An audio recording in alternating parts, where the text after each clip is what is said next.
김밥 파는 아가씨와 결혼하겠다고 절대 안 돼. 너 미쳤어. 당장 헤어져. 절대 안 돼. 당장 헤어지란 말이야. 내 고함 소리가 넓은 방 안에 울려 퍼졌고 두꺼운 강화유리 벽에 부딪혀 분노로 들썩이는 내 가슴으로 되돌아왔다. 나 김태영. 하늘그룹의 총수이자 세상 사람들이 부산의 호랑이라 부르는 내가 이렇게까지 이성을 잃을 줄은 상상도 못했다.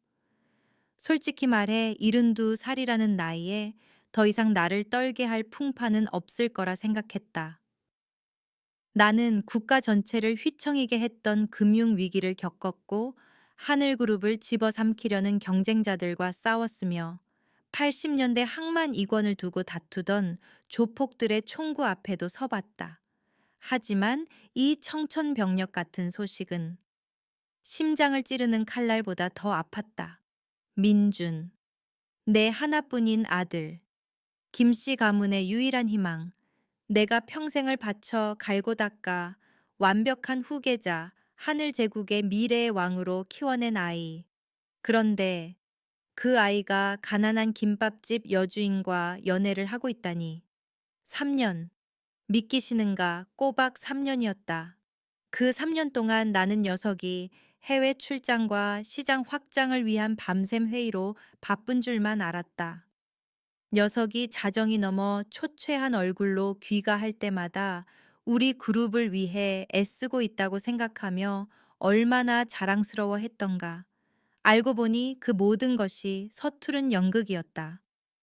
녀석은 나를 속이고 이 가문을 속이고 허름한 식당 구석에 처박혀 소위 서민의 사랑이라는 것을 맛보고 있었던 것이다. 머리 끝까지 치솟은 분노의 눈앞이 아찔했다. 나는 의자에 쓰러지듯 앉아 지끈거리는 관자놀이를 두 손으로 감싸 쥐었다.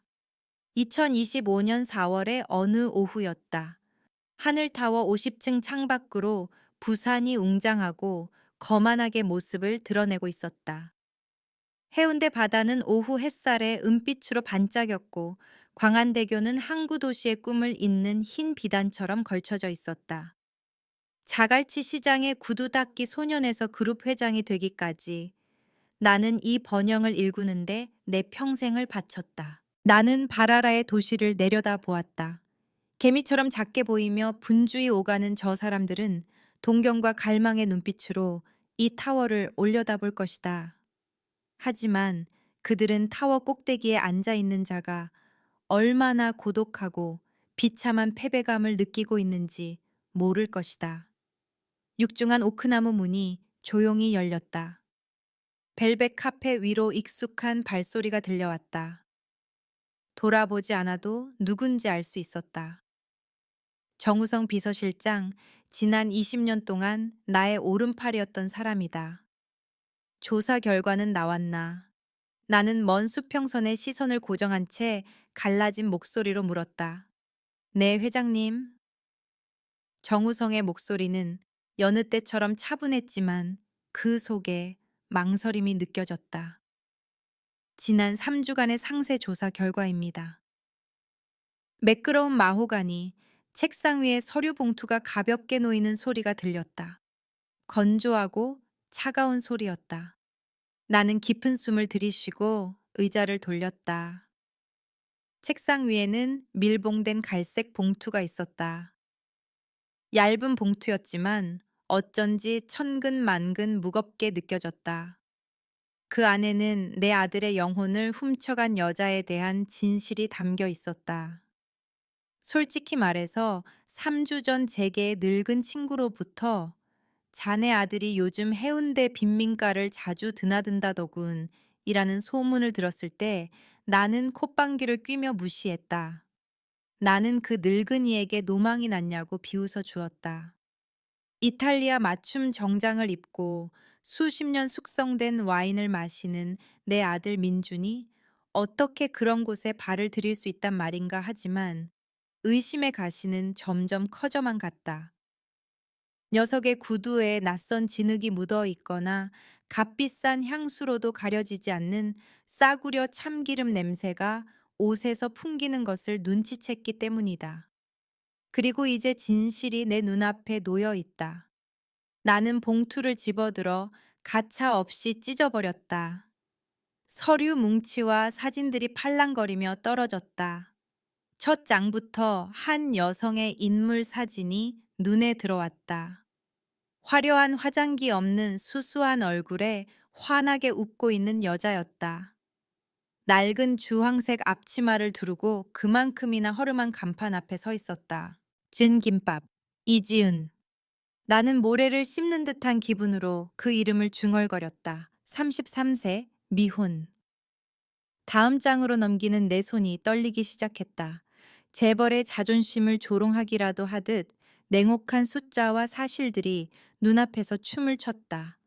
학력 부산 모 여고 졸업, 대학교 학비 부족으로 중퇴, 가정 환경 부치는 산재 사고로 일찍 사망 못 치는 5년 전 암으로 사망, 형제 자매 없음, 상속 재산 없음. 나는 비릿한 웃음을 흘렸다. 의지할 곳 없는 고아, 백조 무리 속의 미운 오리 새끼. 하지만 가장 충격적인 것은 그녀의 재정 상태였다. 가계 보증금 500만 원, 월세 30만 원, 상태 월세 3개월, 체납 중.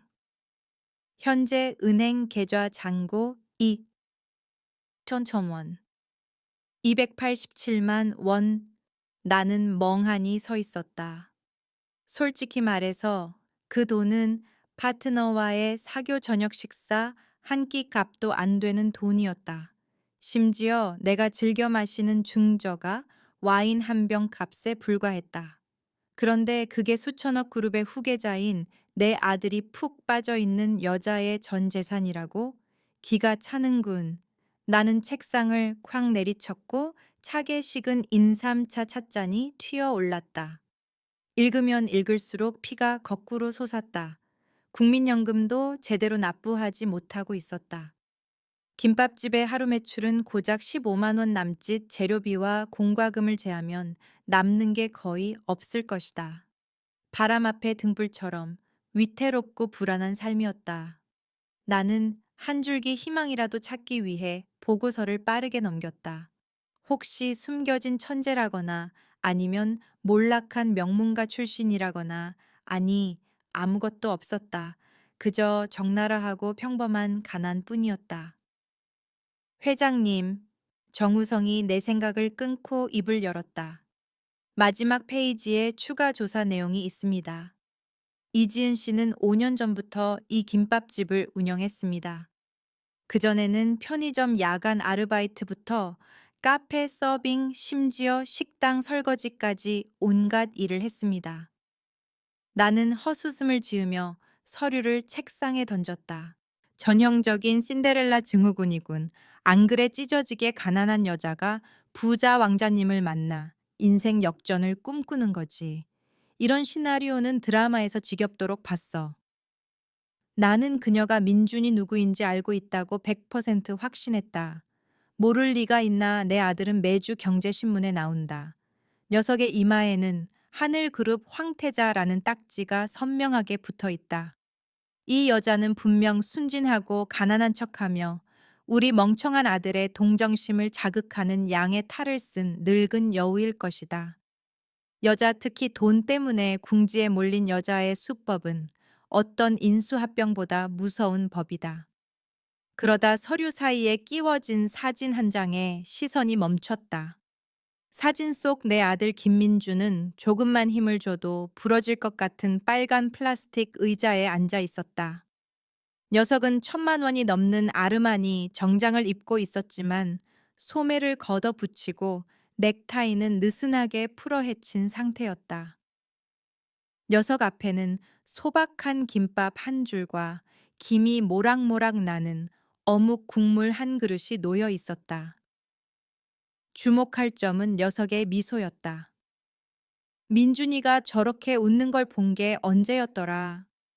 파트너와 악수할 때 짓는 공업용 비즈니스 미소도 아니고 숨 막히는 가족 모임에서의 어색한 미소도 아니었다. 눈이 보이지 않을 정도로 환하게 웃으며 음식을 입안 가득 넣고 있는 모습이었다. 그 옆에서 이지은이라는 여자가 턱을 괴고 녀석을 바라보고 있었는데 그 눈빛이 기이할 정도로 다정하고 사랑스러웠다. 심장이 쿡 찔리는 듯 했다. 그 순간 나는 질투를 느꼈다. 그렇다. 나는 내 아들을 질투했다.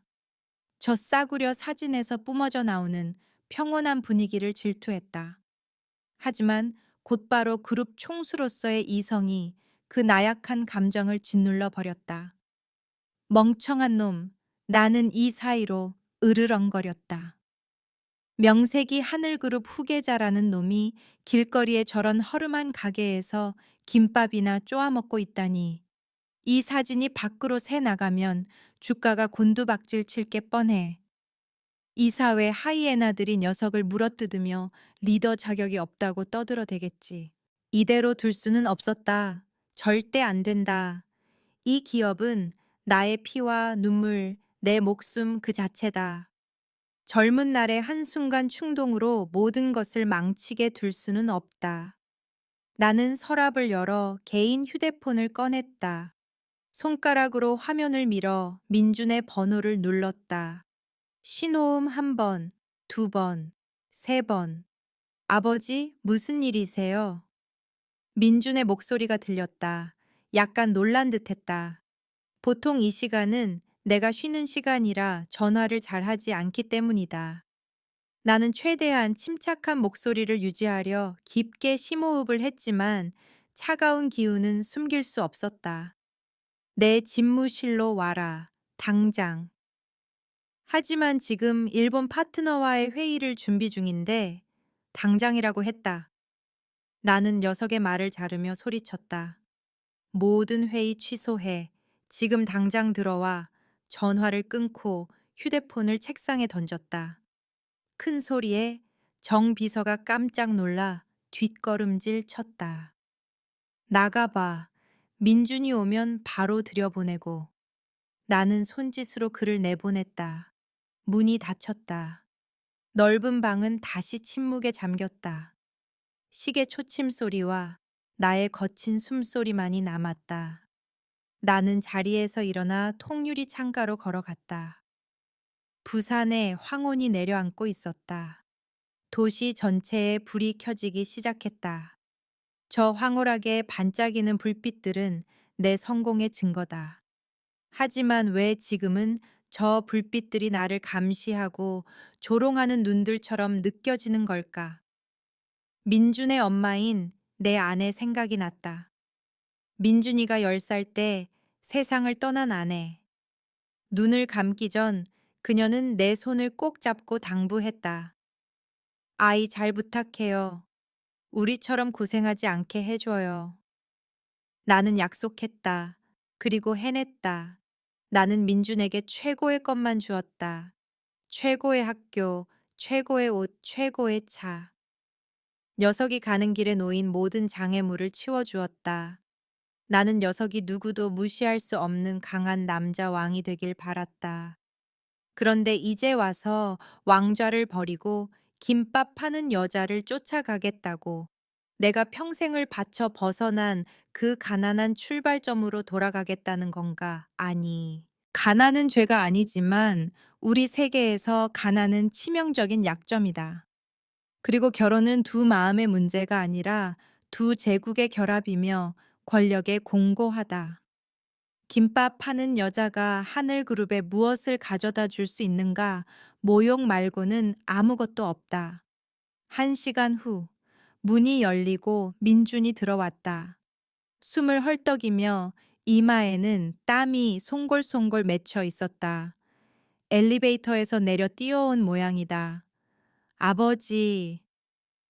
민준이 걱정스런 눈빛으로 나를 보았다. 녀석은 항상 나를 두려워한다. 알고 있다. 그리고 나는 그 두려움이 복종을 만들어내기에 그 점에 만족해왔다. 나는 아무 말 없이 조사 서류를 책상 끝으로 툭 밀었다. 봐라. 민준이 다가와 서류를 집어들었다. 첫 페이지에 있는 지은의 사진을 보자 녀석의 안색이 변했다. 얼굴에서 피가 싹 빠져나가 하얗게 질렸다. 서류를 쥔 손이 부들부들 떨렸다. 이게 뭡니까? 목소리가 갈라졌다. 나는 가죽 의자에 등을 기대고 팔짱을 낀 채 선고를 기다리는 죄인을 보듯 녀석을 바라보았다. 네가 지난 3년간 몰래 만나온 여자 이지은에 대한 조사 자료다. 민준이 고개를 번쩍 들어 나를 쳐다봤다. 녀석의 눈에서 처음으로 그토록 강렬한 분노가 타오르는 것을 보았다. 어떻게 이러실 수 있어요? 사람을 시켜 저를 미행하신 겁니까? 미행한 게 아니다. 나는 단호하게 대꾸했다. 난 이 그룹을 지키고 있는 거다. 네 멍청한 실수로부터 이 가문을 지키려는 거야. 실수요. 민준이 소리치며 서류를 책상에 내동댕이 쳤다. 종이들이 사방으로 흩날렸다. 사랑하는 게 실수입니까? 지은이는 제가 만난 여자 중 가장 좋은 사람이에요. 가장 좋아. 나는 헛웃음을 터뜨렸다. 비소였다. 부모도 없고 빚더미에 앉았고 계좌에 300만 원도 없는 여자가 가장 좋다고 뭐가 내 눈을 멀게 했냐. 사랑 아니면 네가 겪어보지 못한 가난이 주는 신선함. 나는 벌떡 일어나 책상을 돌아 아들 바로 앞까지 다가갔다. 내가 녀석보다 머리 하나는 작았지만 내 기세는 녀석을 압도하기에 충분했다. 똑바로 봐라 민준아. 저 여자가 왜 너한테 접근했겠냐? 네가 잘생겨서 능력이 있어서 아니면 네 등 뒤에 붙은 하늘그룹 딱지 때문에 저 여자는 빚에 허덕이고 있고 너는 저 여자한테 순금으로 된 구명조끼인 거야. 아버지 생각이 틀렸어요. 민준이 눈시울을 붉히며 고개를 세차게 저었다. 그 사람은 제가 누군지 몰라요. 지난 3년 동안 저는 평범한 회사원이라고만 했어요. 그 사람은 배경이 아니라 제 있는 그대로의 모습을 사랑하는 겁니다. 나는 잠시 멈칫했다. 모른다고 평범한 회사원, 내가 그따위 터무니없는 동화를 믿을 것 같으냐. 나는 으르렁거렸다. 요즘 세상에 인터넷에 이름만 쳐도 족보가 다 나오는 판이다. 저 여자가 연기를 아주 잘하는군. 지은이는 경제 뉴스 따위엔 관심 없어요. 먹고 살기 위해 하루 14시간씩 일하는 사람이라고요. 민준이 주먹을 꽉 쥐었다. 이 위선적인 상류층, 그 누구보다 선량하고 진실한 사람입니다. 그만. 나는 소리치며 이 무의미한 논쟁을 끝냈다. 저 여자가 성녀든 여우든 관심 없다. 내가 관심 있는 건 딱 하나야. 저 여자는 자격 미달이다. 김밥집 여주인이 김태영 회장의 며느리가 되겠다고 절대 안 돼. 당장 헤어져. 내 목소리가 칼날이 바위를 내리치듯 날카롭게 울렸다. 그것은 명령이었다. 최후 통첩이었다. 민주는 그 자리에 못 박힌 듯 서 있었다. 어깨가 심하게 떨렸다. 고통과 절망이 뒤섞인 눈으로 나를 바라보았다. 3년이에요, 아버지. 녀석의 목소리가 깨지며 울음 섞인 소리가 났다. 3년 동안 사랑했어요. 제가 돈 버는 기계가 아니라 살아있는 사람이라고 느끼게 해준 유일한 사람이에요. 그 말은 내 가슴을 주먹으로 치는 것 같았다. 돈 버는 기계, 내가 녀석에게 준 삶을 그렇게 생각하고 있었단 말인가. 나는 등을 돌려 창가로 걸어갔다. 지금 녀석의 약한 모습을 보고 싶지 않았다. 더 보고 있다가는 마음이 약해질지도 모르니까. 그리고 나는 안다 마음이 약해지는 것은 성공의 적이라는 것을. 나는 불빛이 찬란한 부산 시내를 손가락으로 가리켰다. 저 밖에 보이는 모든 것, 저 고층 빌딩들, 항만 공장들. 그게 네가 물려받을 유산이다. 내 피와 살이야. 고작 김밥 파는 여자 하나 때문에 이 모든 걸 포기하고 김씨 가문 남자의 책임을 져버리겠다는 거냐. 침묵. 무거운 침묵이 두 부자를 감쌌다. 나는 녀석의 대답을 기다렸다. 언제나처럼 고개를 숙이고 잘못을 인정하기를 기다렸다. 하지만 아니었다. 선택해야 한다면 민준이 입을 열었다. 떨리지만 이상할 정도로 단호한 목소리였다. 지은이를 잃느니 차라리 유산을 포기하겠습니다. 나는 확 돌아세워 녀석을 노려보았다. 내 말 잘 듣던 착한 아들은 어디 갔나? 내 말에 껌뻑 죽던 아이는 어디 갔어? 사랑이 애비에게 도전할 만큼 머리를 마비시켰단 말인가? 그래, 아주 좋아. 나는 솟구치는 화를 억누르며 고개를 끄덕였다. 네가 그렇게 고집을 부린다면 내가 잔인해진다고 원망하지 마라. 무슨 짓을 하시려는 겁니까? 민준이 당황하며 한 발짝 다가왔다. 내일 전까지 정리해라. 네가 스스로 헤어지지 않으면 내가 직접 나설 거다. 나는 녀석의 눈을 똑바로 쳐다보았다. 나조차 무서울 정도로 차가운 눈빛으로. 내 방식 알지? 내가 손을 쓰면 결말은 절대 곱지 않아. 저 여자가 이 한국 땅에서 발붙이고 살지 못하게 만들 테다. 민준의 얼굴이 창백해졌다. 내가 농담하지 않는다는 걸 안다. 하늘그룹의 권력이면 작은 김밥집 하나쯤 개미 밟듯 으깨버릴 수 있다는 걸 안다. 아버지, 제발요. 민준이 애원했지만 나는 이미 등을 돌렸다. 나가. 민준의 무거운 발소리가 멀어졌다. 문이 닫혔다. 나는 텅 빈 방에 홀로 서 있었다. 공허함이 밀려왔다. 논쟁에서는 이겼는데 왜 이렇게 마음이 무거운 걸까? 의자에 앉아 이지은의 사진을 뚫어져라 쳐다보았다. 평범한 얼굴, 선한 미소. 도대체 네가 가진 게 뭐기에 내 아들을 이렇게 홀려놨지? 녀석이 천하를 버리게 만들 만큼 대단한 게 뭐란 말인가? 나는 대가 없는 진실한 사랑 따위는 믿지 않는다. 이 사회에서 모든 것엔 가격표가 붙어 있다. 저 여자는 분명 역겨운 본 모습을 숨기고 있을 것이다. 탐욕, 가식, 음모 같은 것들. 민준이가 그렇게 맹목적으로 속고 있다면 나 김태형이 직접 그 가면을 벗겨주마. 나는 전화기를 들어 정비서에게 전화를 걸었다. 차 대기시켜. 아니, 내 전용차 말고 택시 불러. 네, 회장님 어디 가십니까? 나는 눈을 가늘게 뜨고 서류 속 허름한 김밥집 사진을 바라보았다. 미친 짓 같지만 대담한 생각이 떠올랐다.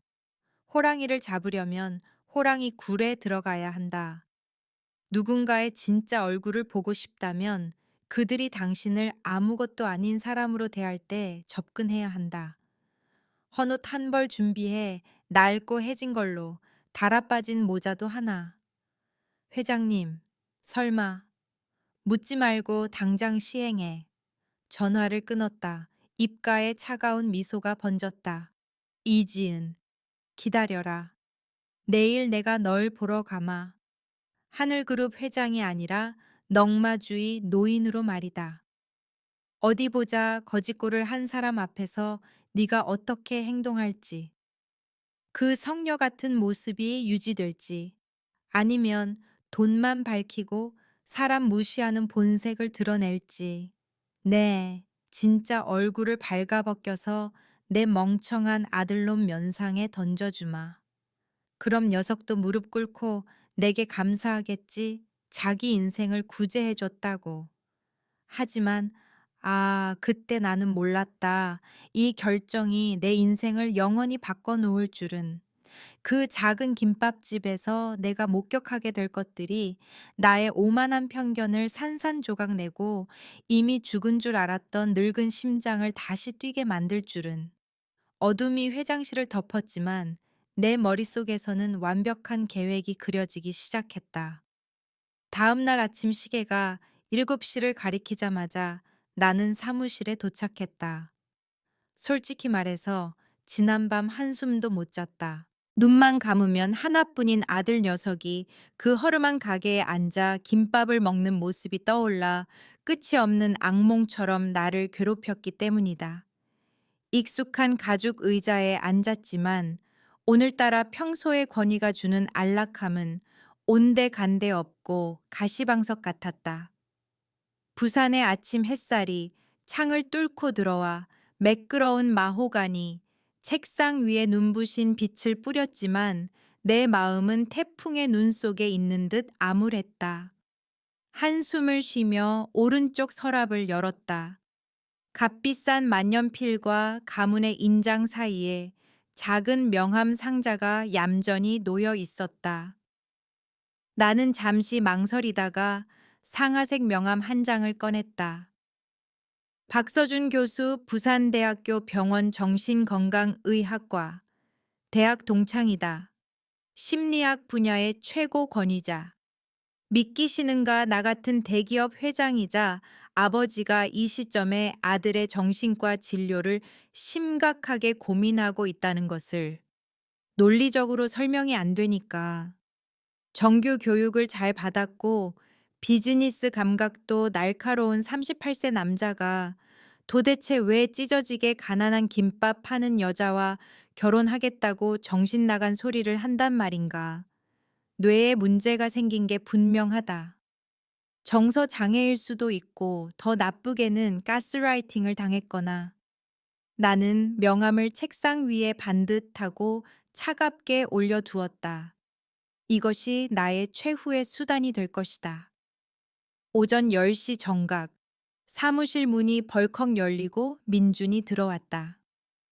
녀석의 몰골을 보니 심장이 덜컥 내려앉으며 아팠지만 즉시 이성으로 눌러버렸다. 죽을 병을 앓고 난 사람처럼 퀭하고 초췌했다. 충혈된 눈 밑에는 다크서클이 짙게 내려앉았고 수염도 깎지 않아 까칠했다. 분명 녀석도 밤새 한숨도 못 잤으리라. 녀석은 내 앞에 서서 두 손을 축 늘어뜨렸지만 눈빛만은 피하지 않고 똑바로 쳐다보았다. 정리했나? 나는 마음속은 요동쳤지만 감정을 싹 지운 차가운 목소리로 물었다. 나는 희망했다. 정말이지? 녀석이 내 아버지. 제가 틀렸습니다. 헤어졌습니다. 라고 말하기를 간절히 바랐다. 하지만 아니었다. 민주는 깊은 숨을 들이쉬어 가슴을 부풀리더니 한 글자 한 글자 분명하고 단호하게 말했다. 지은이랑 헤어질 수 없습니다. 어제부터 억눌러 왔던 분노가 화산처럼 폭발했다. 열기가 얼굴로 확 쏠리며 귀가 멍해졌다. 쾅! 나는 책상을 주먹으로 내리쳤다. 물컵 서류, 그리고 그 명함이 튀어 올랐다. 굉음이 넓은 방을 울리며 공기를 얼어붙게 만들었다. 미친놈. 나는 분노로 쉰 목소리를 내질렀다. 너 진짜 미쳤구나, 민준아. 내 평생 72년을 살며 산전수전 다 겪었지만 이렇게 멍청한 짓은 처음 본다. 벌떡 일어나 책상을 돌아 녀석에게 다가갔다. 도대체 무슨 생각을 하는 건지 놈의 눈속을 깊이 들여다보고 싶었다. 난 맨주먹으로 이 하늘 그룹을 일궜어. 남들이 남긴 밥과 국을 먹고 계단 밑에서 잠을 자며 푼돈을 모았다고. 내가 왜 그 짓을 했겠냐. 너한테 물려주려고, 네가 정상에 서서 세상을 내려다보게 하려고. 그런데 이제 와서 고작 김밥 파는 계집애 하나 때문에 망치를 들고 이걸 다 깨부수겠다고. 민주는 입술을 꽉 깨물었고 어깨를 부들부들 떨었다. 하지만 물러서지 않았다. 지은이는 진심인 사람이에요, 아버지. 다른 여자들과는 달라요. 돈이 목적이 아니라고요. 나는 헛웃음을 터뜨렸다. 비소와 경멸이 섞인 웃음이었다. 진심인 사람 얘야, 정신 차려라. 세상에 돈 없이 사는 사람이 어디 있냐. 33살 먹은 여자가 통장에 200만 원 남짓에 월세도 3개월 밀려 있으면서 하늘그룹 외아들을 만나는데 돈 때문이 아니라고. 나는 책상으로 돌아가 서랍을 거칠게 열고 비서에게 따로 준비시킨 얇은 서류를 꺼냈다. 그리고 민준의 가슴팍에 던졌다. 바다 눈 크게 뜨고 똑바로 봐. 민주는 허둥지둥 서류를 받아들었다. 지난 3년간 이지은의 은행 거래 내역이었다. 기말 잔액을 봐라. 나는 으르렁거리며 종이를 손가락질했다. 3년 전 너를 처음 만났을 때 잔고가 300만 원 정도였어. 그리고 3년 동안 너랑 연애하고 난 지금도 여전히 280만 원이다. 심지어 더 줄었어. 민주는 숫자를 뚫어지게 쳐다보며 당황한 표정을 지었다. 그래서요, 이게 오히려 지은이가 절 이용하지 않았다는 증거잖아요. 저한테 1원 한 푼 요구한 적 없어요. 멍청한 놈. 나는 실망감에 말을 잘았다. 그게 더 무서운 거야. 모르겠냐. 재벌 아들과 3년을 만났는데 계좌가 그대로다 변동이 없다. 이게 무슨 뜻이겠냐. 저 여자가 큰 판을 짜고 있다는 거야. 피라미로 월척을 낚으려는 거라고 지금 푼돈 좀 달라고 하면 네가 자기를 우습게 볼 거라는 걸 아는 거야. 꾹 참고 고고한 성녀 연기를 하면서 이 집 문턱을 정식으로 넘을 날만 기다리는 거지. 그때가 되면 한 번에 싹쓸이해서 이 가산을 통째로 삼킬 거다. 내 말은 날카로운 비수가 되어 민준의 심장을 찔렀다. 녀석의 얼굴이 핏기 하나 없이 창백해졌다. 떨리는 손으로 서류를 책상 끝에 내려놓았다. 솔직히 말해, 그 여자가 정말 그렇게까지 계산적인지는 나도 모른다. 하지만 내 사업 경험상 최악의 상황을 가정해야만 했다. 어떤 리스크도 남겨둘 수 없었다. 민준이 고개를 저었다. 힘없지만 고통스러운 목소리였다. 아니에요, 아버지. 아버지는 그 사람을 몰라요. 만나본 적도 없으시잖아요. 그러더니 녀석의 눈빛이 먼 곳을 향하며 추억에 잠긴 듯 했다. 아버지 아세요? 제가 지은이를 처음 만난 날. 그날 저는 부산항 프로젝트 입찰에서 지고 엉망이었어요. 실망하고 낙담해서 빗속을 걷다가 우연히 그 가게에 들어갔죠. 녀석의 목소리가 착 가라앉았다. 그때 저는 비에 쫄딱 젖었고 지갑도 없었고 휴대폰 배터리도 나갔어요. 그냥 실패하고 배고픈 남자였죠. 그런데 그 사람은 절 쫓아내지 않았어요. 마른 수건을 건네주고 따뜻한 김밥 한 줄을 말아줬어요. 제가 돈이 없다고 머뭇거리니까 웃으면서 그러더군요. 괜찮아요. 나중에 생기면 갚으세요. 없으면 제가 대접한 셈 치고요. 그 6천 원짜리 김밥이 제가 평생 먹어본 어떤 사내 진미보다 맛있었어요. 민준이 눈물을 글썽이며 나를 올려다봤다. 그 사람은 제가 누군지 전혀 몰랐어요. 그냥 어려움에 처한 사람에게 친절을 베푼 거예요. 그 따뜻함, 아버지 돈으로는 못 사요. 나는 조용히 듣고 있었다. 싸구려 로맨스 소설에나 나올 법한 감동적인 이야기군. 하지만 여긴 현실이다. 그리고 내 세계에서 공짜 호의는 보통 덫에 놓인 가장 맛있는 미끼다. 아버지는 이해 못하세요. 민준이 힘겹게 말을 이었다. 나는 눈썹을 치켜 세웠다. 모욕적이었다. 내가 뭘 이해 못해. 민준이 주먹을 꽉 쥐어 손톱이 살을 파고들어 피가 날 지경이었다. 아버지는 진정한 사랑이 뭔지 모르세요. 오로지 이익 주식 숫자밖에 모르시잖아요. 그 말이 내 인내심의 마지막 끈을 끊어버렸다. 방 안에 공기가 다 빠져나간 듯 했다. 내 얼굴은 돌처럼 굳었다. 천천히 녀석에게 다가갔다. 이제 거리는 1미터도 차에 되지 않았다. 녀석의 거친 숨소리가 들렸다.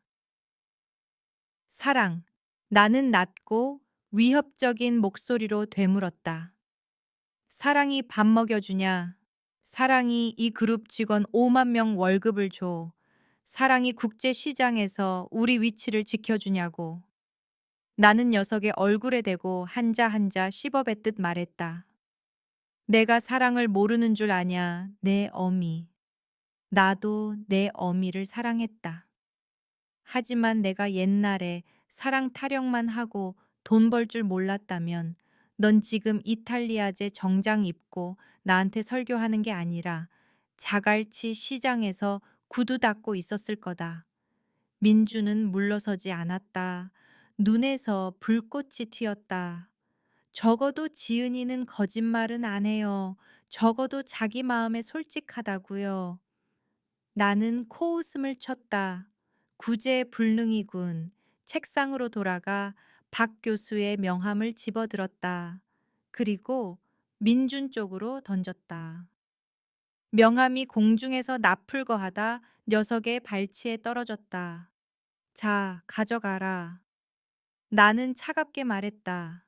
민준이 몸을 굽혀 명함을 주었다. 글귀를 읽자 녀석이 멍해졌다. 눈을 크게 뜨고 경악과 상처로 얼룩진 표정으로 나를 보았다.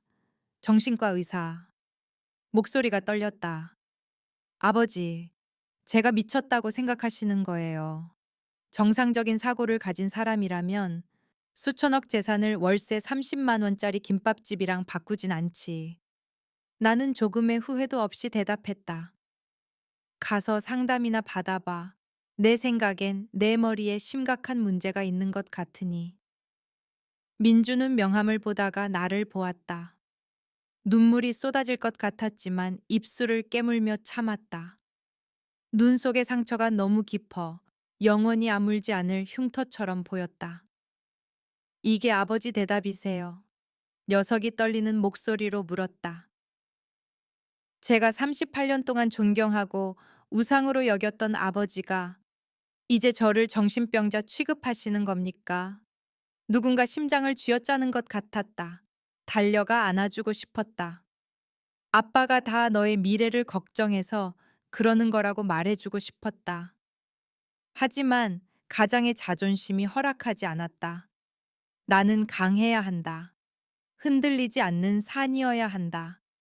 나는 의자에 털썩 앉아 고개를 돌렸다. 일주일 주마. 스스로 해결하지 않으면 내가 직접 나선다. 그때 가서 잔인하다고 원망하지 마라. 민주는 한동안 멍하니 서 있었다. 그러더니 손에 쥔 명함을 천천히 구겨 주머니에 넣었다. 등을 돌려 걸어 나갔다. 그 뒷모습이 낯설 정도로 고독하고 강인해 보였다. 문 밖으로 나가기 전 녀석이 멈춰 서서 문손잡이를 꽉 잡았다.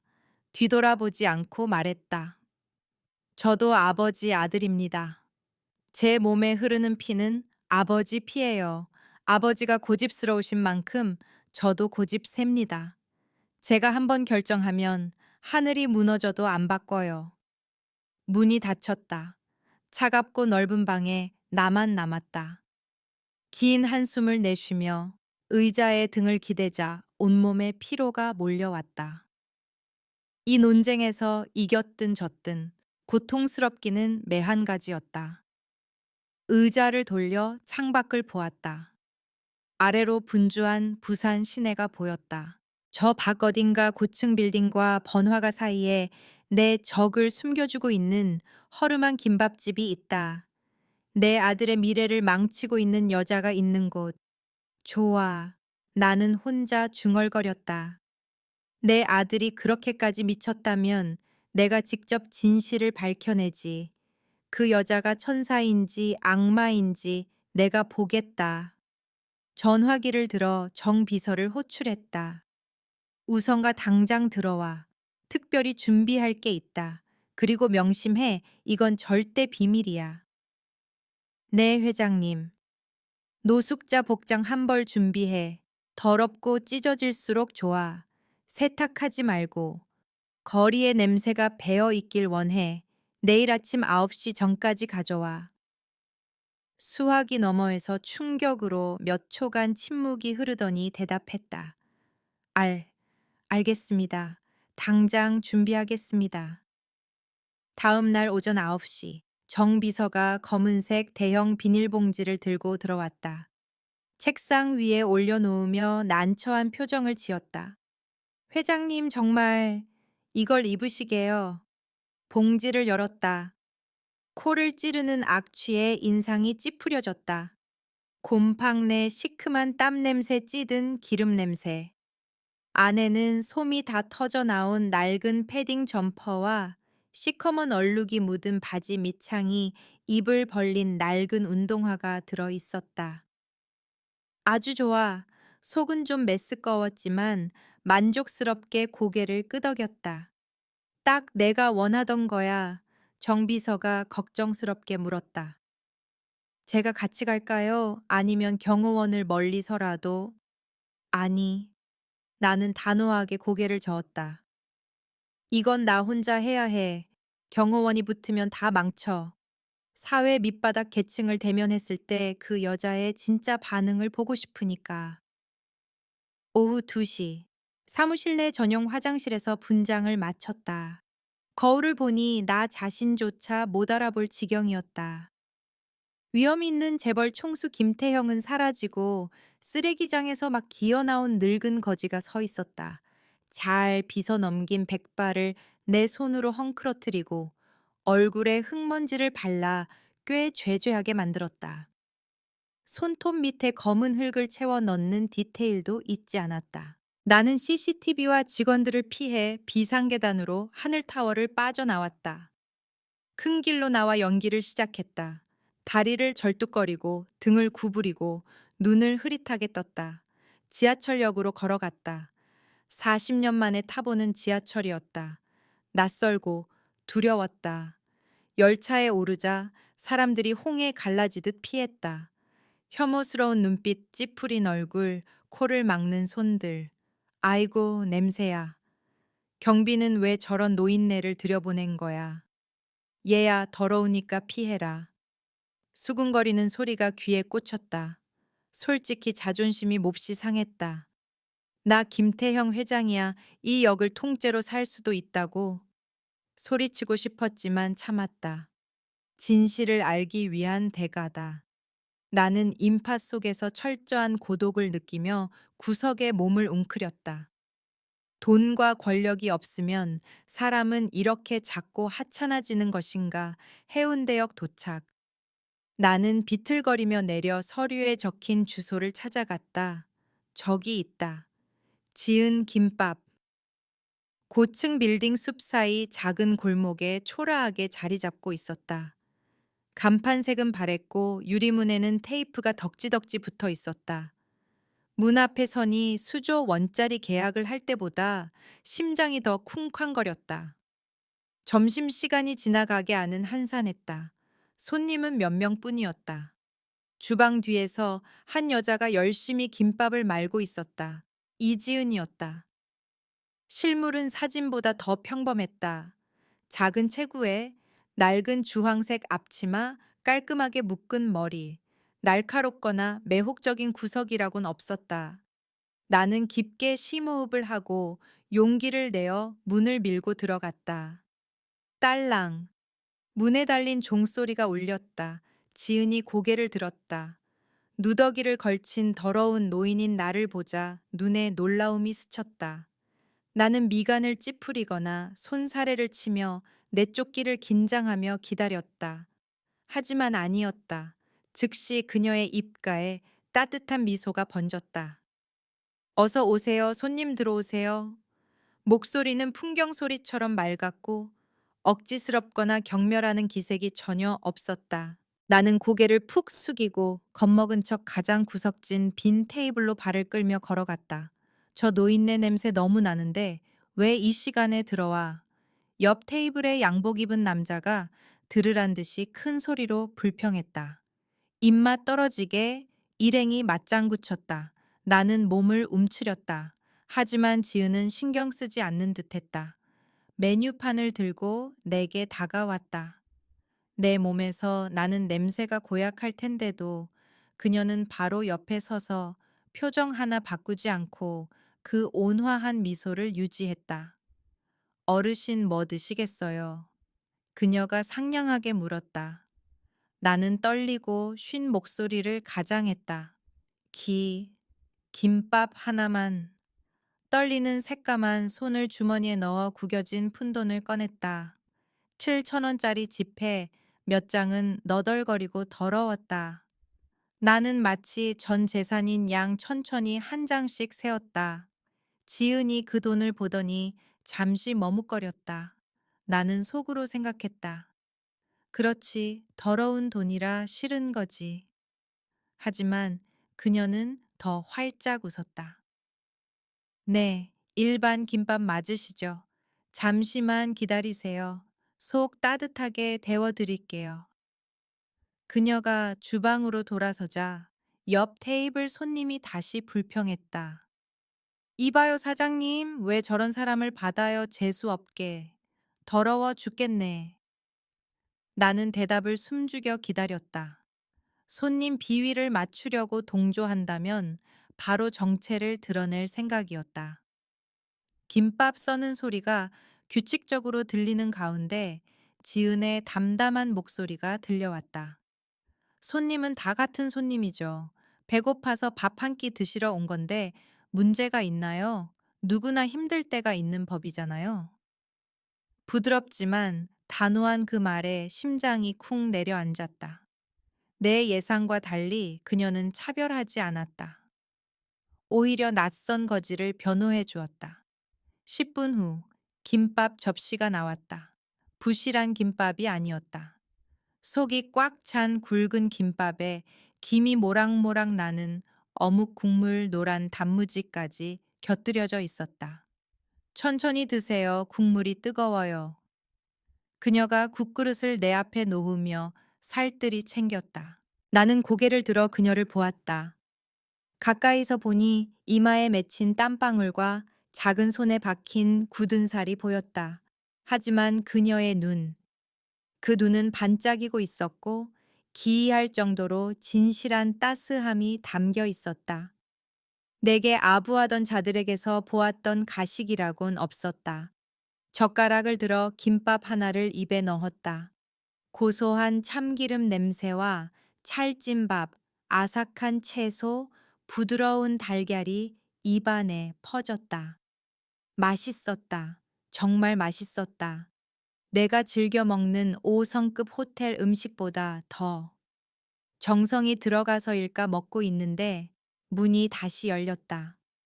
허리가 굽은 할머니가 낡은 천 가방을 들고 들어왔다. 단골인 듯 했다. 지우는 테이블 닦던 걸 멈추고 달려가 할머니를 부축해 의자에 앉혔다. 할머니 오셨어요. 오늘 안 힘드셨어요. 늙어서 매일 힘들지 뭐. 할머니가 잇몸을 보이며 웃었다. 지우는 주문도 묻지 않고 주방으로 가서 김밥 2줄을 내왔다. 할머니, 오늘 참치 싱싱한 거 들어와서 듬뿍 넣었어요. 몸보신하세요. 할머니는 김밥을 보더니 허둥지둥 가방을 뒤졌다. 얘야, 오늘 내가 채소를 별로 못 팔아서. 지은이 얼른 할머니 손을 잡고 웃으며 고개를 저었다. 어유, 돈은 무슨요. 나중에 주셔도 돼요. 아니면 나중에 맛있는 채소 생기면 한 단 주세요. 오늘은 제가 대접할게요. 그, 그래도 되나? 할머니 눈에 눈물이 고였다. 돼요. 할머니 오시면 가게가 환해지는데요, 뭘. 지은이 할머니의 주름진 손등을 토닥였다. 나는 구석에서 그 광경을 목격하고 멍하니 있었다. 입안의 김밥이 목에 메었다. 내 마음에 첫 번째 균열이 생겼다. 이 여자, 자기도 월세 밀리고 통장에 푼돈밖에 없으면서 미래도 암울하면서 남에게 공짜 밥을 주고 계산도 안 한다고 내가 생각한 대로 꽃뱀이나 돈 밝히는 여자라면 악착같이 굴어야 하지 않나. 어떻게 저렇게 바보같이 퍼줄 수가 있지? 식사를 마치고 계산대로 갔다. 오늘의 마지막 시험이다. 음식값은 3,000원. 나는 주머니를 뒤지는 척하더니 꼬깃꼬깃한 7,000원짜리 2장을 내밀었다. 저, 죄송합니다. 돈이 있는 줄 알았는데 이것밖에 없어서. 나는 기어 들어가는 목소리로 고개를 숙이고 짜증 섞인 반응을 기다렸다. 지은이 내 손에 들린 돈 두 장을 보았다. 그러더니 고개를 들고 여전히 아침 햇살처럼 환하게 웃었다. 괜찮아요. 그녀는 돈을 받아 통에 넣었다. 배부르게 드셨으면 됐죠. 나머지 풀1,000원은 나중에 지나가다 들르시면 주시고 안 주셔도 괜찮아요. 조심히 가세요. 나는 얼어붙었다. 완전히 멍해졌다. 나는 쭈뼛거리며 가게를 나왔다. 내 눈에 당혹감을 들킬까봐 뒤도 돌아보지 못했다. 모퉁이를 돌아 건너편 건물 뒤에 멈춰 섰다. 고개를 돌려 그 작은 김밥집을 바라보았다. 유리창 너머로 지은이 다시 일하는 모습이 보였다. 얼굴에는 여전히 기이할 정도로 평온함이 감돌았다. 검은색 메르세데스가 미끄러지듯 다가와 내 앞에 섰다. 뒷문이 열리고 정 비서가 급히 내려 나를 부축했다. 어떠셨습니까, 회장님? 괜찮으세요? 내 넋 나간 꼴을 보고 정 비서가 걱정스레 물었다. 본색을 드러냈습니까? 나는 푹신한 가죽 시트에 몸을 던졌지만 편안함도 머릿속의 혼란을 잠재우지 못했다. 아직 나는 중얼거렸다. 네, 나는 정 비서를 보았다. 모순된 감정이 담긴 눈빛이었다. 그 여자, 너무 평범하고 너무 착해. 내 생각과 전혀 달라. 노인한테 공짜 밥을 주고 내 돈도 다 안 받았어. 정 비서가 놀랐다. 정말입니까? 혹시 회장님을 알아본 건 아닐까요? 그럴 리 없어. 나는 고개를 저었다. 이 몰골은 자네도 못 알아볼 뻔했잖아. 게다가 다른 할머니한테도 잘해주더군. 차가 출발하여 가난한 골목을 벗어나 나의 상류 사회로 돌아갔다. 하지만 지은의 미소가 뇌리에 박혀 떠나지 않았다. 그게 진짜일까? 아니면 너무나 완벽한 연극일까? 사람이 저렇게 무조건적으로 착할 수가 있나? 그날 밤 수십억짜리 저택의 넓은 침대에서 나는 잠을 이루지 못했다. 뒤척이며 생각했다. 만약 그 여자가 진짜 그렇게 좋은 사람이라면 아들 말이 맞는 건가? 아니, 성급하게 결론 내릴 순 없다. 악은 보통 아주 깊숙이 숨어 있는 법이다. 내일, 어둠 속에서 스스로에게 말했다. 내일 다시 간다. 이번엔 더 극단적으로 시험해 보겠어. 벼랑 끝에 몰렸을 때도 그 성녀 같은 모습이 유지되나 보자고. 그리고 나는 내일을 위해 더 잔인한 계획을 세웠다. 다음 날, 오후 3시 정각, 나는 그 소굴로 돌아갔다.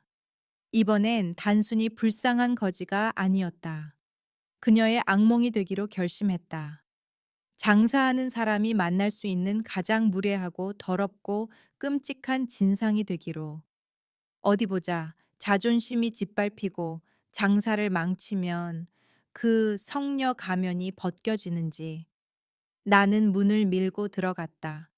아니, 들이받았다는 게 맞겠다. 유리문이 벽에 쾅 하고 부딪히자 가게 안 사람들이 깜짝 놀라 돌아보았다. 가게 안에는 손님이 4명 정도 있었다. 젊은 청년 둘과 중년 부부 한 쌍. 내가 들어서자마자 며칠 안 빤 옷의 악취가 그들의 코를 찔렀다. 2번 테이블 여자가 역겨워하며 급히 손수건으로 코를 막는 게 보였다. 어서 오세요. 여전히 그 목소리였다. 맑고 밝고 짜증 섞인 기색이라곤 하나도 없는. 이지은은 주방을 정리하다 고개를 들고 나를 보며 미소 지었다. 마치 내가 롤스로이스에서 내린 VIP라도 되는 것처럼. 나는 그녀의 인사를 무시했다. 술 취한 척 비틀거리며 걸었다. 중년 부부 테이블을 지나갈 때 일부러 팔을 크게 휘둘렀다. 쨍그랑 테이블 위 물컵이 내 팔에 맞아 쓰러졌고 남자의 하얀 셔츠에 물이 튀었다. 이 미친 영감탱이가 남자가 벌떡 일어났다. 화가 나서 얼굴이 불그락 푸르락 했다. 나는 멍한 눈으로 거기 서서 웅얼거릴 뿐 사과 한마디 하지 않았다. 지은이 주방에서 뛰쳐나왔다. 냅킨 뭉치를 들고 내게 온 게 아니라 손님에게 갔다. 죄송합니다. 정말 죄송합니다. 손님, 지은이 허리를 90도로 굽히고 재빠르게 테이블과 손님 옷을 닦았다. 할아버지가 눈이 침침하고 다리가 불편하셔서 실수하신 거예요. 부디 너그럽게 봐주세요. 배고파 김밥 내놔. 나는 그녀의 사과를 자르고 고래고래 소리를 질렀다. 쉰 목소리로 거만하게. 가게 안이 조용해졌다. 내 무례함은 정점을 찍었다. 남자의 일행인 여자가 참다 못해 지은에게 쏘아붙였다. 이봐요, 사장님 장사를 뭐 이렇게 해요. 왜 저런 사람을 들여서 손님한테 피해를 줘요. 당장 내쫓아요. 냄새나서 밥이 넘어가겠냐고. 심장이 뛰었다. 이거다. 선택의 순간이다. 돈이 되는 왕 같은 손님과 장사 방해하는 거지, 늙은이. 장사꾼의 상식이라면 나를 내보내거나 적어도 나한테 화를 내서 손님을 달래야 한다. 하지만 지은은 허리를 폈다. 두 손님을 향해 돌아섰다. 미소는 사라졌지만 진지하고 정중한 표정이었다. 불편을 드려 죄송합니다. 사과의 의미로 두 분 식사비는 받지 않겠습니다. 하지만 그녀는 잠시 멈추고 흔들림 없는 눈으로 나를 스쳐 지나 여자를 똑바로 보았다. 저 할아버지도 제 손님입니다. 배가 고프시잖아요. 저는 배고픈 분을 식당에서 내쫓을 수는 없습니다. 이해해 주시길 부탁드립니다. 나는 멍해졌다. 남자가 흥하고 코웃음을 치며 아내를 끌었다. 가자, 이 가게 미쳤구만. 거지를 상전으로 모시네. 그들은 돈을 던지듯 놓고 나갔다. 나를 쏘아보는 것도 잊지 않았다. 옆 테이블 청년들도 고개를 젓고 수군대며 일어나 계산했다. 순식간에 내가 손님을 다 쫓아냈다. 지은이 작게 한숨을 쉬었다. 떨어진 돈을 줍더니 내게 돌아섰다. 고함도 원망의 눈초리도 없었다. 어떤 걸로 드릴까요? 아까처럼 부드럽게 물었다. 소미불을 주먹으로 치는 기분이었다. 그녀의 친절함에 당황했지만 질 수 없었다. 화가 머리 끝까지 나게 만들어야 해. 나는 테이블 위 메뉴판을 바닥으로 쳐냈다. 탁! 일반 김밥 빨리 군뱅이야 뭐야. 책상을 내리치며 소리쳤다. 지은은 말없이 허리를 굽혀 메뉴판을 주워 먼지를 털고 제자리에 놓았다. 네, 잠시만 기다리세요. 그녀가 주방으로 갔다. 나는 그녀의 작은 등을 보았다. 왜 화를 안 내지? 왜 울지 않아?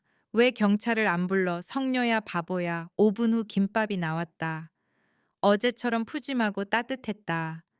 젓가락을 들어 김밥을 입에 넣고 우물우물 씹으며 일부러 쩝쩝 소리를 크게 냈다.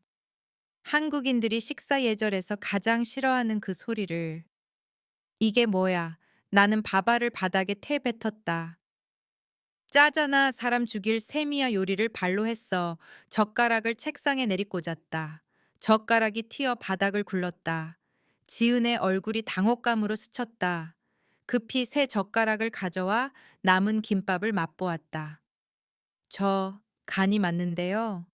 그녀가 기어 들어가는 목소리로 말했다. 내가 짜다며 짠 거야. 어디서 말대꾸야. 눈을 부라렸다. 그때 말끔한 정장 차림의 남자가 들어왔다. 단골인 듯했다. 난장판과 내 고함 소리에 인상을 찌푸렸다. 이 사장, 이게 무슨 일이야? 왜 저런 노인네가 난동을 부리게도 내쫓지 않고 다른 사람한테 피해주게? 지은의 얼굴이 빨개졌다. 앞치마를 쥔 손이 떨리는 게 보였다. 긴장과 수치심이 그녀를 감쌌다. 손님에게 싫은 소리 듣는 건 최악이다. 그것도 자기의 멍청한 관용 때문이라면 더더욱. 하지만 그녀는 새 손님에게 고개를 숙였다. 죄송해요, 손님. 할아버지 식사 다 하시면 금방 가실 거예요.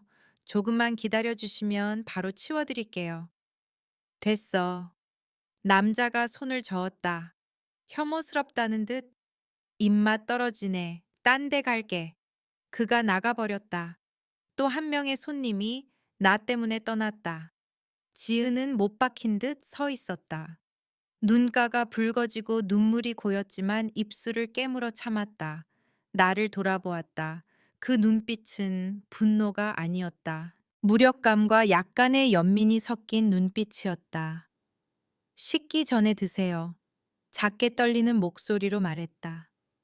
나는 내 앞에 김밥을 보았다. 갑자기 목구멍이 막혀 삼킬 수가 없었다. 쓰디썼다. 내가 이겼다. 오늘 그녀의 장사를 완전히 망쳤다. 그런데 왜 내가 처참한 패배자가 된 기분이지? 억지로 마지막 조각을 입에 넣고 일어섰다. 계산대로 갔다. 500원. 주머니에서 동전 한 중과 너덜너덜한 지폐를 꺼냈다. 세어보니 7,000원도 안 됐다. 동전을 계산대에 던졌다.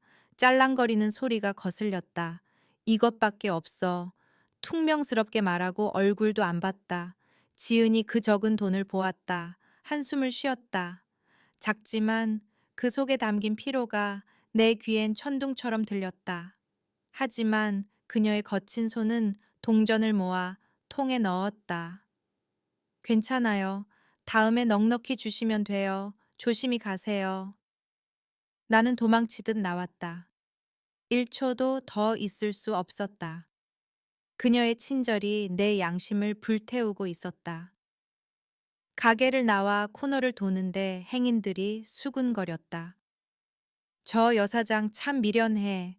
저런 거지 받아줘서 뭐 한다고. 손님 다 쫓고 적자만 보내. 건너편 건물 벽에 숨어 유리창 너머를 훔쳐보았다. 가게엔 아무도 없었다. 지은이 내가 뱉은 밥알을 묵묵히 줍고 있었다. 어깨가 들썩였다. 울고 있었다. 손등으로 눈물을 훔치더니 다시 청소를 했다. 혼자 울고 서러움을 삼키고 내일이면 다시 웃으며 손님을 맞겠지. 누가 심장을 쥐어짜는 듯 아팠다. 죄책감이 밀려왔다. 나 수천 명 직원의 생계를 책임지는 하늘그룹 회장 김태형이 오늘 약하고 가난한 여자를 괴롭혔다. 그리고 더 최악인 건 그녀가 나쁜 사람이라는 걸 증명하는데 실패했다는 거다. 차로 돌아가는 길에 휴대폰이 울렸다. 민준의 문자였다. 아버지 오늘 지은이가 가게에서 속상한 일이 있었대요. 진상 손님이 난동 부려서 다른 손님 다 나갔다고. 지금 우는데 마음이 너무 아파요. 근데 지은이가 뭐라는 줄 아세요? 그 할아버지도 얼마나 속이 상하면 그랬겠어. 더 따뜻한 국을 못 드린 게 마음에 걸려. 이러네요. 보셨죠? 진짜 좋은 사람이라니까요. 문자를 읽는 손이 떨렸다. 화면을 끄고 시트에 머리를 기대 눈을 감았다. 그래, 중얼거렸다. 아직 마지막 기회가 있어. 완전히 믿진 않아. 내일은 토요일이지. 무슨 꿍꿍이가 있는지 보겠어. 토요일. 동이 트기도 전에 길을 나섰다. 이번엔 더 일찍 갔다. 6시 30분 출발. 7시 20분 해운대 골목 도착. 놀라운 광경이 눈에 들어왔다. 그 작고 초라한 지은 김밥 앞에 긴 줄이 늘어서 있었다. 고급 손님도 맛집 찾는 젊은이들도 아니었다. 노인들, 노숙자들, 남루한 옷을 입은 빈민들이었다. 15명 넘는 사람들이 이른 아침 쌀쌀한 날씨에 몸을 움츠리고 서 있었지만 표정엔 기대감이 서려 있었다. 이 풍경은 식당이라기보다 무료 급식소 같았다. 나는 모자를 푹 눌러쓰고 줄 사이에 섞였다. 9시 30분. 문이 열렸다. 지은이 나왔다. 익숙한 주황색 앞치마에 얼굴은 활짝 피어 있었다. 어제의 눈물 자국은 온데간데 없었다. 할머니, 할아버지 안녕하세요. 오늘따라 일찍 들어오셨네요. 어서 들어오세요. 따뜻해요. 멀리 갔다 돌아온 가족을 맞듯 살갑게 인사했다. 사람들이 들어갔다. 좁은 가게가 꽉 찼다. 갓 지은 밥 냄새와 고소한 참기름 냄새가 냉기를 몰아냈다. 나는 구석 플라스틱 의자에 앉았다. 옆에는 이가 거의 빠진 마른 할아버지가 있었다. 여기 무슨 일입니까? 어리둥절한 척 물었다. 오늘 할인해요. 할아버지가 잇몸을 드러내며 웃었다. 처음 만나 보구먼. 토요일마다 지은 양이 우리 같은 독거노인들한테 공짜 김밥을 줘. 할인이 아니라 완전 공짜야. 공짜요. 멍해졌다. 오래됐습니까? 3년 됐지. 할아버지가 앙상한 손가락 3개를 펴 보였다. 가게 연지 얼마 안 돼서부터야. 비가 오나 눈이 오나 토요일 아침이면 죽 쓰고 김밥 말아서 우릴 대접해. 살아있는 보살이야, 보살. 3년 그 숫자가 머릿속을 맴돌았다. 3년. 민준이와 만나기 시작한 시점과 일치한다. 내 의심 많은 이성이 또 고개를 들었다. 보여주기식인가 재벌가 입성을 위한 평판 만들기. 하지만 즉시 반박하는 목소리가 들렸다. 보여주기식을 3년이나 해 1원 한 푼 이득 안 되는 가난한 사람들을 위해 새벽 4시부터 일어나 준비한다고 자기 월세도 밀려 있으면서 김밥과 죽이 나왔다. 지은은 분주했다.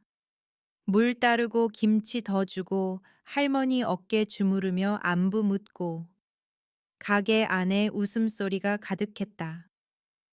옆 테이블 할머니가 떨리는 손으로 주머니에서 꼬깃꼬깃한 7,000원짜리를 꺼내 지나가는 지은의 손에 쥐어주려 했다. 사장 아가씨, 이거 받아. 채소값이라도 해. 지은이 급히 손을 밀어내며 거절했다. 그 주름진 손을 자기 볼에 갖다 대며 웃었다.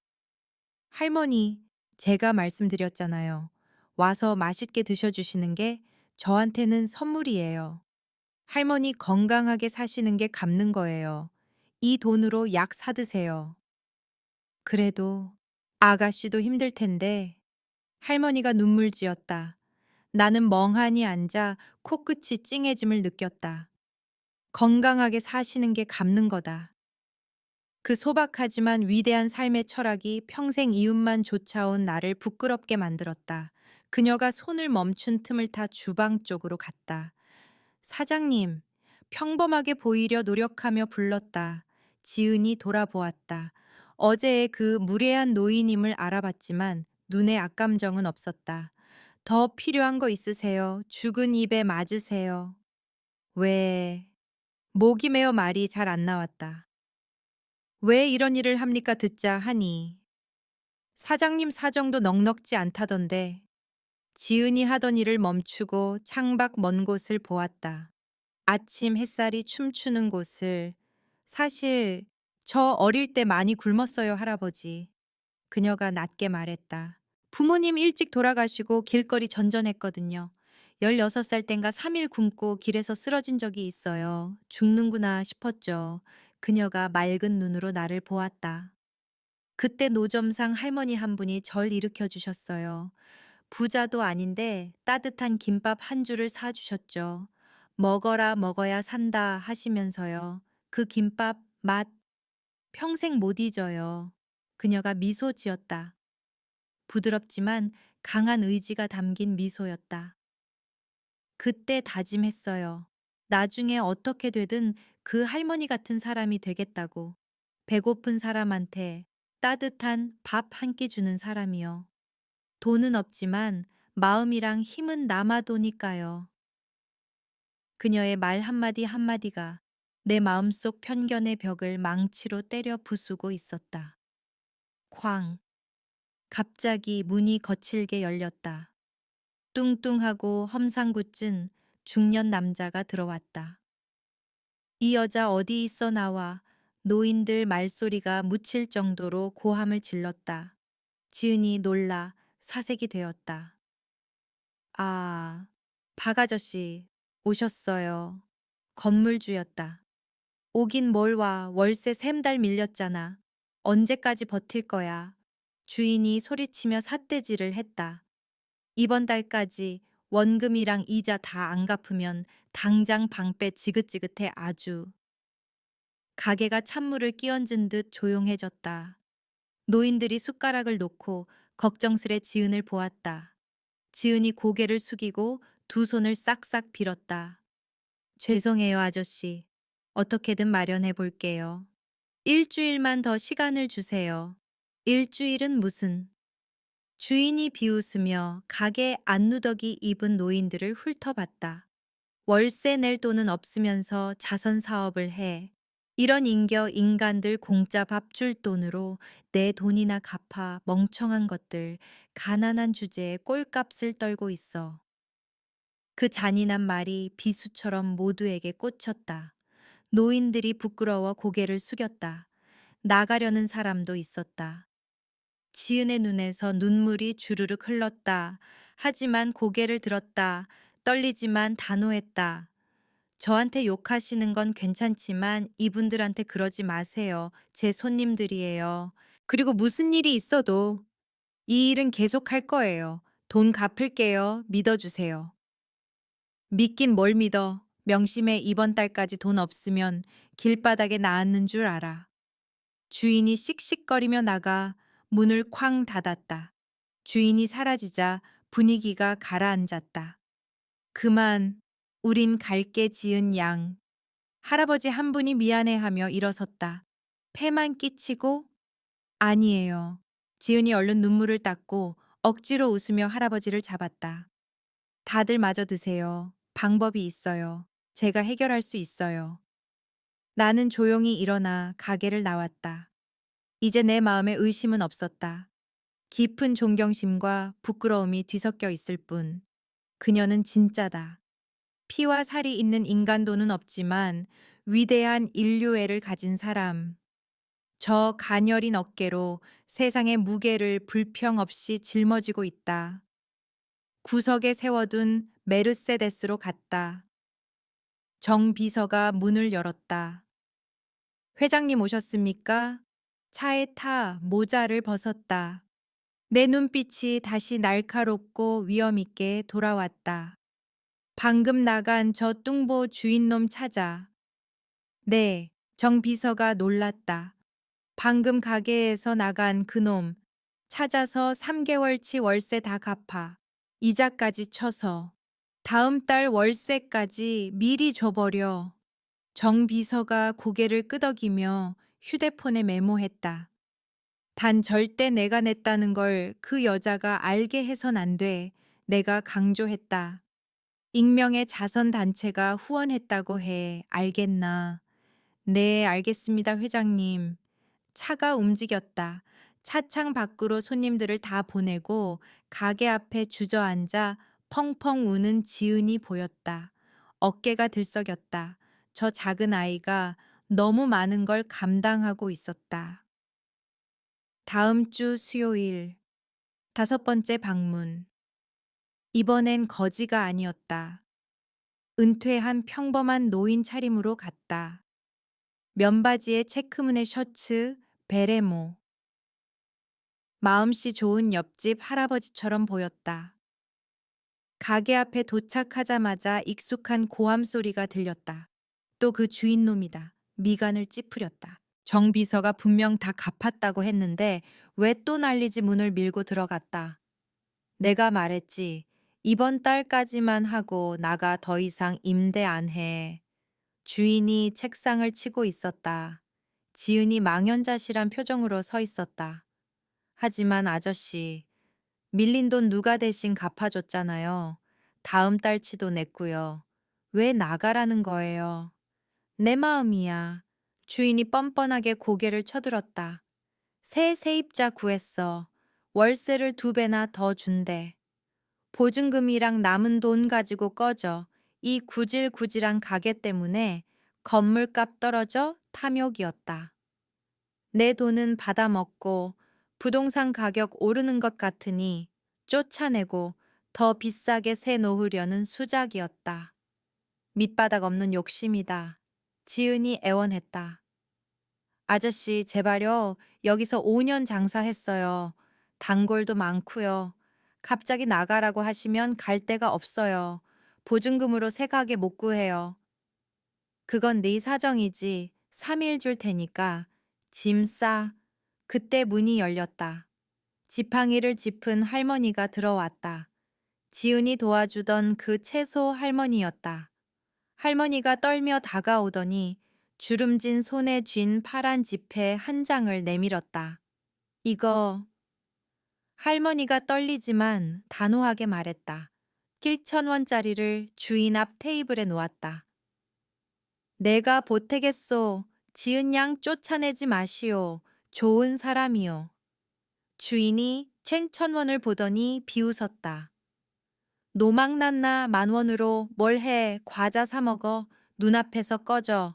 주인이 돈을 쳐내려 했다. 그런데 문이 또 열렸다. 한 명씩 한 명씩 들어왔다.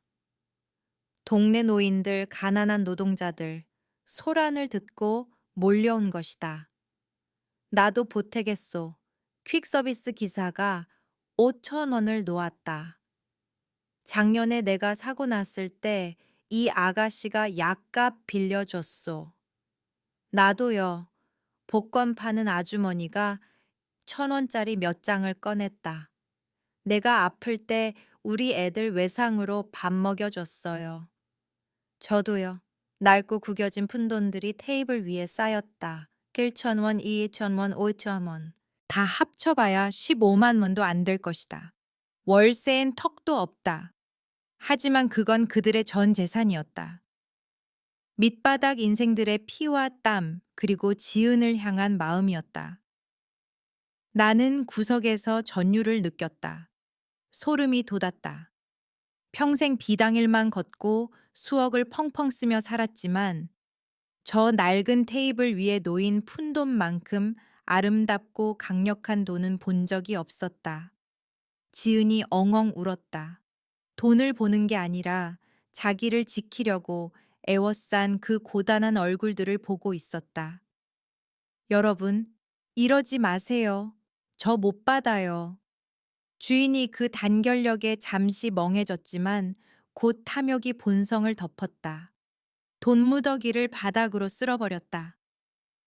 미친 것들 다 꺼져. 내가 내 집 쓴다는데 말이 많아. 아무것도 안 바뀌어.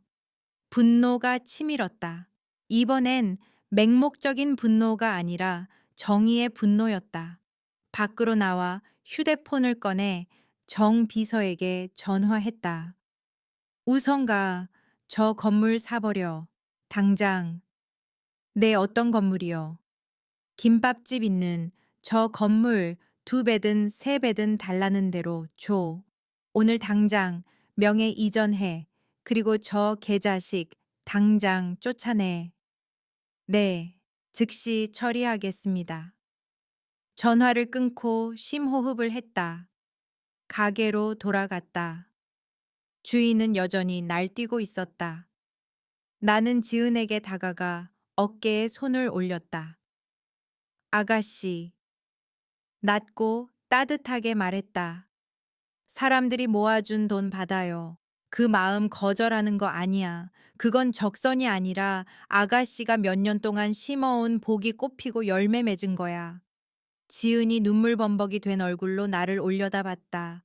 할아버지, 하지만 베푸는 거 아니에요, 아가씨. 한 할머니가 거들었다. 그냥 같이 살자는 거지. 같이 살자. 그 네 글자가 내 머리를 종처럼 때렸다. 내 평생은 남을 밟고 사는 것, 이겨야 사는 것이었다. 그런데 이들은 나에게 같이 사는 법을 가르치고 있었다. 일주일 후 월요일, 매매 절차가 끝났다. 탐욕스러운 주인은 영문도 모른 채 쫓겨났다. 지은은 익명의 새 건물주로부터 예전 월세보다 더 싼 가격에 계속 장사해도 좋다는 통보를 받았다. 나는 내 성과를 보러 다시 가게에 갔다. 이번에도 평범한 차림이었다. 주문을 하려는데 밖에서 비명이 들렸다. 도와주세요. 우리 애가 없어졌어요. 젊은 엄마가 사색이 되어 가게로 뛰어들어왔다가 옆 가게로 달려갔다. 우리 유나 못 보셨어요. 방금 여기 있었는데. 동네가 발칵 뒤집혔다. 지우는 김밥 말던 손을 멈추고 장갑을 벗어던졌다. 유나 무슨 새 옷 입었어요? 지은이 다급하게 물었다. 부, 분홍색 원피스, 머리 양 갈래. 엄마가 오열했다. 진정하세요. 제가 공원 쪽으로 가볼게요. 다른 분들은 저쪽 봐주세요. 지은이 소리치며 지시하더니 열린 계산대도 가게도 내팽개치고 밖으로 뛰쳐나갔다. 나는 멍하니 있다가 급히 뒤따라갔다. 그녀는 낡은 운동화를 신고 날아갈 듯 뛰었다. 골목 구석구석을 뒤지며 쉴 새 없이 소리쳤다. 유나야, 유나야, 15분이 지났다. 그녀의 등은 땀으로 흠뻑 젖었다. 마침내 근처 공원 구석 미끄럼틀 아래서 훌쩍이는 소리를 찾았다. 유나야, 지은이 달려가 무릎 꿇고 아이를 끌어안았다. 분홍 원피스를 입은 여자아이가 겁에 질려 떨고 있었다. 세상에 다행이다. 지은이 아이를 품에 꼭 안고 안도의 눈물을 흘렸다. 친딸처럼 머리를 쓰다듬고 달랬다. 괜찮아. 언니 왔어. 괜찮아. 나는 멀리서 그 광경을 보았다. 그 순간 평범한 김밥집 여자가 내가 본 어떤 위인보다 거대해 보였다. 그녀는 재산도 가게도 팽개치고 남의 아이를 구하려 시간을 다퉜다. 아이 엄마가 달려와 아이를 안고 통곡했다. 지갑을 꺼내 살해하려 했다. 지은이 땀범벅이 된 얼굴로 웃으며 손살에 쳤다. 그러지 마세요. 아이 무사하면 됐죠. 얼른 데리고 가서 쉬세요. 가게로 돌아오니 손님들이 그대로 기다리고 있었다. 아무도 안 갔다. 심지어 스스로 테이블을 치우고 있었다. 계산할 때 거스름 돈을 안 받는 사람도 많았다. 사장님 고생했어요. 진짜 대단해. 나는 익숙한 자리에 앉아 지은을 보았다. 완전히 항복했다. 지능이나 집안 때문이 아니라 인격 때문이다. 이 아가씨, 나보다 1000배는 부자다. 내 돈으론 절대 못 사는 걸 가졌다. 사람들의 진심 어린 존경과 사랑. 민준이가 맞았다. 녀석이 제대로 골랐다. 이런 여자라면 우리 가문이 무너지게 두지 않을 것이다. 오히려 차가운 김씨성의 온기를 불어넣어 줄 영혼이자 심장이 될 것이다. 그날 저녁, 부산 최고급 레스토랑으로 민준을 불렀다. 녀석이 불안하고 겁먹은 표정으로 왔다. 최후통첩을 할 거라 생각했겠지. 나는 아들을 보며 와인을 따라 주었다. 민준아 목소리를 낮췄다. 네, 아버지. 민준이 고개를 숙였다. 내가 틀렸다. 또렷하게 말했다. 민준이 고개를 번쩍 들었다. 눈이 휘둥그레졌다. 아, 아버지 뭐라고 하셨어요? 나는 지난 수년 중 가장 편안한 미소를 지었다. 그 아가씨, 이지은, 보석 같은 사람이더구나. 네가 나보다 사람 보는 눈이 좋다. 아버지, 민준의 눈시울이 붉어졌다. 집으로 데려와라. 지은 양을 보고 싶다. 이번엔 정식으로 시아버지 자격으로. 민준이 울음을 터뜨렸다. 어린아이처럼 엎드려 울었다. 그동안 쌓인 압박과 두려움이 터져 나왔다. 나는 아들을 보고 불빛이 반짝이는 창밖을 보았다. 그 미친 변장 여행에 감사했다. 덕분에 훌륭한 며느리뿐만 아니라 내 안에서 잠자던 인간을 되찾았으니까. 하지만 이야기는 여기서 끝이 아니다. 정식 상견례 날이 다가왔고 이지은 본인조차 모르는 출생의 비밀이 밝혀지려 하고 있었다. 내 과거와 관련된 엄청난 비밀이. 일요일. 구름 한 점 없는 파란 하늘이 펼쳐진 좋은 날이었지만 내 마음엔 태풍이 불고 있었다. 내 검은색 고급 세단이 평소처럼 5성급 호텔이나 골프장이 아니라 해운대구 깊숙한 골목의 낡은 빌라 앞에 멈췄다. 예비 며느리 이지은이 사는 곳이다. 차에서 내려 칠이 벗겨진 4층짜리 건물을 올려다보았다. 엘리베이터는 없었다. 좁고 어두운 계단에선 묵은 곰팡내라 났다. 민준이 선물 꾸러미를 잔뜩 들고 옆에서 걸으며 걱정스런 표정으로 나를 힐끔거렸다. 까다로운 아버지가 이 빈민구를 보고 비난을 퍼부을까봐 겁난 모양이다. 하지만 틀렸다. 난 비난하는 게 아니라 회상하고 있었다. 50년 전 나랑 아내도 이것보다 더 허름한 단칸방에서 시작했다.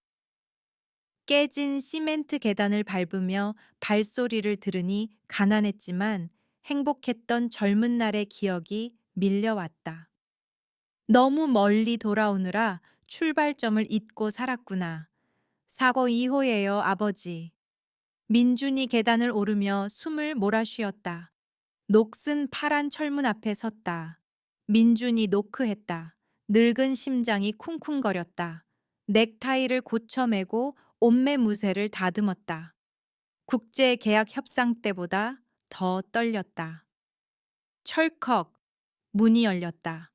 이지은이 나타났다. 일요일이라 앞치마는 없었다. 편한 홈웨어에 머리를 느슨하게 묶은 수수한 모습이었지만 청초했다. 민준 씨 왔어. 그녀의 인사가 내 얼굴을 보고 멈췄다. 눈이 커졌다. 굳어버렸다.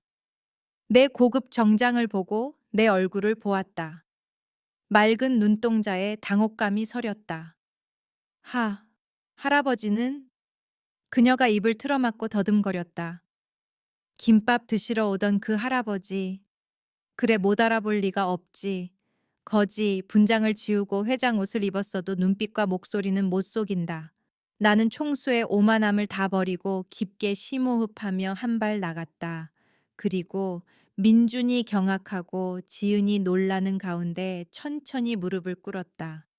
아버지 뭐 하시는 거예요? 민준이 놀라 나를 부축하려 했다. 놔라. 아들을 뿌리치고 차가운 복도 바닥에 무릎 꿇은 채 작은 아가씨를 올려다보았다. 목소리가 떨렸다. 미안하네. 정말 미안해, 아가야. 지은이 얼굴이 빨개져서 어쩔 줄 몰라 했다. 할아버지 왜 이러세요? 일어나세요. 저 벌 받아요. 아니야. 나는 고개를 저었다. 후회가 목까지 차올랐다. 나는 김태형 민준이 애비다. 그리고 며칠 동안 내 가게를 찾아갔던 무례한 늙은 거지이기도 해. 네, 내가 자네 인격을 의심했어. 비겁한 방법으로 시험했지. 나는 어리석은 놈이고 못난 애비다. 솔직히 그 순간 나는 하늘그룹 회장이 아니었다. 용서를 구하는 죄 많은 늙은이일 뿐이었다. 자존심을 짓밟았는데 그녀는 관용으로 답했었다. 부끄러워서 눈을 못 마주치겠더군. 지은은 내 고백에 잠시 멈칫했다. 나를 보고 민준을 보았다. 모든 상황을 이해한 듯 했다. 왜 노숙자가 나타났는지, 왜 그런 말도 안 되는 일이 벌어졌는지. 보통 사람이라면 모욕감을 느끼고 화를 냈을 거다. 실험 대상이 된 거니까. 하지만 지은은 아니었다. 그녀도 내 앞에 무릎을 꿇더니 내 주름진 손을 살포시 잡았다. 거칠지만 따뜻한 손이었다. 아버님 일어나세요. 물처럼 부드러운 목소리였다. 화 안 났어요. 정말이에요. 이해해요. 아버지시니까 아들 걱정하는 건 당연하잖아요. 제가 아버님이라도 자식이 안 맞는 사람 만난다고 하면 걱정했을 거예요. 그 말이 메마른 내 영혼을 적셨다. 원망은커녕 내 입장이 되어 이해해 주다니. 그녀가 나를 일으켰다. 들어오세요. 누추하지만요. 방은 정말 작았다. 6평 남짓, 싱글 침대 작은 상 부엌. 하지만 놀랍도록 깔끔하고 아늑했다. 창겐 작은 화분이 햇살을 받고 있었다. 여기 앉으세요. 그녀가 방석을 깔아주었다. 점심은 산의 진미가 아니었다. 쌀밥 김이 모락모락 나는 된장찌개 달걀말이 소박한 반찬 몇 가지. 숟가락을 들어 찌개를 맛봤다. 구수한 된장 맛이 입에 퍼졌다. 갑자기 코끝이 찡해졌다. 이 맛, 옛날 아내가 해주던 맛이랑 어쩜 이렇게 똑같을까? 사랑만으로 버티던 그 시절의 맛. 차가운 연회장에서 먹던 밥 말고 진짜 가족 밥상을 받은 게 얼마 만인가. 맛있구나. 감동으로 목이 메었다. 정말 맛있어. 민준이 싱글벙글 웃었다. 지은은 수줍어했다. 차린 건 없지만요. 식사 후 보리차를 마시며 분위기가 풀렸다. 나는 헛기침을 하고 준비한 말을 꺼냈다. 지은아, 안주머니에서 서류를 꺼냈다. 사실 고백할 게 하나 더 있다. 네, 네가 장사하는 그 건물, 쫓아낸 새 주인이 바로 나란다. 지은이 눈을 크게 떴다. 컵을 떨어뜨릴 뻔했다. 아버님이세요. 나는 고개를 끄덕이며 서류를 밀었다. 건물 소유권 이전 서류다. 내 이름으로 돌려놨어. 내 사과이자 선물로 받아주게. 방 안에 침묵이 흘렀다. 민준이 자랑스레 나를 봤다. 나는 그녀가 기뻐하며 고마워할 줄 알았다. 하지만 지은은 서류를 다시 내 쪽으로 밀었다. 못 받아요, 아버님. 단호했다. 웬 내가 놀랐다. 월세 걱정 없이 네가 주인이 되는 건데. 너무 과해요. 지은이 고개를 저었다. 전 민준 씨 배경 보고 사랑한 거 아니에요. 이거 받으면 제 마음을 파는 것 같아서 싫어요. 제 힘으로 서고 싶어요. 작지만 자존심 높은 이 아가씨를 보니 존경심이 더 커졌다. 하지만 돕고 싶어서 그래. 내가 졸랐다. 일이 너무 힘들잖아. 내 며느리가 고생하는 거 싫다. 지은이 미소 지었다. 아버님, 저 고생 안 해요. 매일 요리하고 할머니들 드시는 거 보면 행복해요. 계속 김밥 팔고 싶어요. 제 평생의 꿈인걸요. 그녀의 눈을 깊이 보았다. 진심이었다. 사모님 소리 들으며 놀고 먹고 싶은 게 아니라 땀 흘려 일하고 싶은 거다. 좋다. 나는 상을 탁 쳤다. 내 뜻 존중하마. 대신 조건이 있다. 조건이요. 두 아이가 긴장했다. 나는 짓궂게 웃었다. 건물 안 받고 계속 장사하겠다면 앞으로 매주 토요일 아침엔 내가 가게로 가마. 나도 같이 봉사할 거다. 네. 둘이 동시에 소리쳤다. 왜 늙은이라 서툴러서 싫으냐. 짐짓 토라진 척했다. 아니, 그게 아니라 회장님이신데 지은이 말을 더듬었다. 회장도 밥 먹고 일해야지. 또 나는 호탕하게 웃었다. 결정된 거다. 그렇게 내 인생에 새로운 장이 열렸다. 그 주부터 해운대 작은 골목 사람들은 희한한 광경에 익숙해지기 시작했다. 매주 토요일 아침 7시 고급 승용차가 지은 김밥 앞에 선다. 내리는 건 경호원이 아니라 부산의 호랑이, 김태형. 하지만 발톱 빠진 호랑이다. 수천만 원짜리 정장을 벗고 형광 주황색 앞치마, 지은이가 골라줌을 두른다. 소매 걷고 설거지를 하거나 엉거주춤하게 국을 나른다.